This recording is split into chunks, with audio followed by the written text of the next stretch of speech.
Ma'am இந்த தடவை தமிழ் படங்களுக்கு மொத்தம் 9 அவார்டு கிடச்சிருக்கு. இதை நீங்கள் எப்படி பார்க்குறீங்க?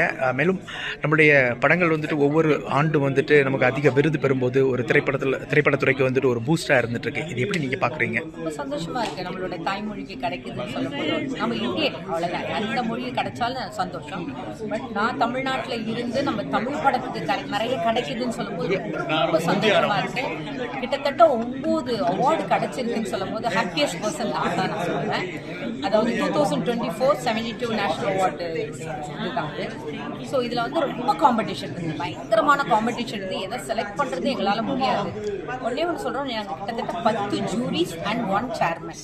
ஸோ இது வந்து எல்லாமே வந்து ஓட்டு எடுப்பு தான் நாங்கள் பண்ணுவோம். அது வந்து சாதாரண விஷயம் கிடையாது. ஸோ எல்லாருக்கும் ஈக்குவலாக நம்ம கரெக்டாக, இது சாதாரண விஷயம் கிடையாது. ஒரு ஜூரின்னு சொல்கிறது சாதாரண விஷயம். ஸோ அந்த கரெக்டாக நோட் பண்ணும்போது அதில் தமிழ் படம் இவ்வளோ படம் கிடச்சிருக்குன்னு சொல்லும்போது எனக்கு ரொம்ப சந்தோஷமாக இருக்குது. ஏன்னா நான் சவுத்துலேருந்து பார்த்தீங்கன்னா 4 பேர் தான் இருக்கும். தெலுங்குல, தமிழில், கன்னடாவில் அண்ட் மலையாளம், சேர்மன் மலையாளத்தில் இருக்காரு. ஸோ 4 பேர் தான் இருக்கும். பட் நார்த்தும் சரி நம்மளுக்கு தமிழுக்கு வந்து ரொம்ப சப்போர்ட் பண்ணியிருக்காங்க சொல்லும்போது ரொம்ப சந்தோஷமாக இருக்குது.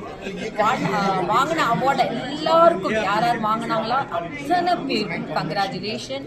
உங்களோட ஹார்ட் ஒர்க்குக்கு கிடைச்ச ஒரு பெரிய நேஷனல் அவார்டு. நேஷனல் அவார்டு சொல்லும்போது நம்மளுக்கு ஒரு பெருமையான ஒரு அவார்டு. எனக்கு 2000 வந்து கொச்சு சந்தோஷங்கள் கிடைச்ச அந்த பெருமை நான் இங்கே ஜூரியா இருப்பேன் நான் எதிர்பார்க்கல.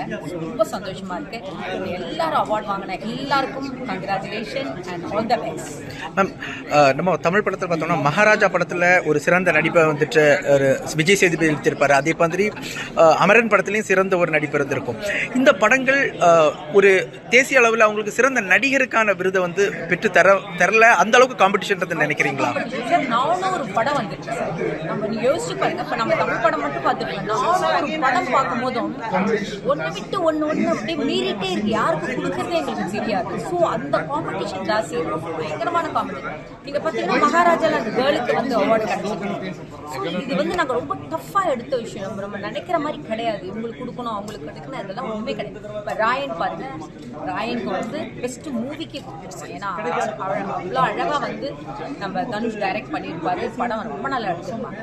ஸோ இது வந்து அத்தனை படங்களை நாங்கள் செலக்ட் பண்ணி பண்ணி பண்ணி பண்ணி பார்க்கணும். நீங்கள் நம்ப மாட்டீங்க, ஒரு படம் ஒரு அசாமி படம் நினைக்கிறேன், சுனிதா பொண்ணு ஆக்ட் பண்ணியிருப்பா, கண்ணு தெரியாமல் ஆக்ட் பண்ணியிருப்பா, அழுதுட்டோம். அந்த படம் முடிஞ்சு கூட நாங்கள் உட்காந்துருக்கோம். அந்த மாதிரி பர்ஃபார்மன்ஸ் ஒரு படங்கள் இருக்கு. இதை நாங்கள் செலக்ட் பண்ணி பண்ணி ஜூரிஸோட ஓட்டு எடுத்து பண்ணுறது தான் எங்களுக்கு. சிறந்த நடிகரை தேர்ந்தெடுக்கும் போது எந்த மாதிரியான ஒரு டஃப்னஸ் இருந்துச்சு? இந்த வாட்டி ரொம்ப டஃப், எங்களுக்கு வந்து பயங்கர டஃப் இருக்குது. மம்முட்டி சார் உங்களுக்கு தெரியும், பிரம்மயுகம் வந்து ஸ்டேட் அவார்டு வாங்கினாரு. எக்ஸ்ட்ராடினரியாக பெர்ஃபார்ம் பண்ணியிருப்பாரு. அப்புறம் ஹிந்தி ஆக்டர் நீங்கள் பார்த்துருப்பீங்க, அவரும் நல்லா பண்ணியிருப்பாரு. ஸோ தனுஷ் இருக்கிறதுனால எங்களுக்கு 3 பேர் பயங்கர காம்படிஷன் இருந்தது. அதுக்கப்புறம் தான் ஸ்பெஷல் தனுஷ் சாருக்காக நாங்கள் நல்ல ஜூரிஸ் வந்து ஓட்டு எடுத்து நாங்கள் பண்ணி கொடுத்துருக்கோம். Hats off Dhanush sir. இதெல்லாம் வந்து சாதாரண அவார்ட் கிடையாது. ஜூரிஸ் எல்லாமே நாங்கள் செலக்ட் பண்ணி ஸ்பெஷலுக்கு வந்து நம்ம கவர்மெண்ட்டே எங்களுக்கு சப்போர்ட் பண்ணி கொடுத்ததுல ரொம்ப ரொம்ப சந்தோஷம்.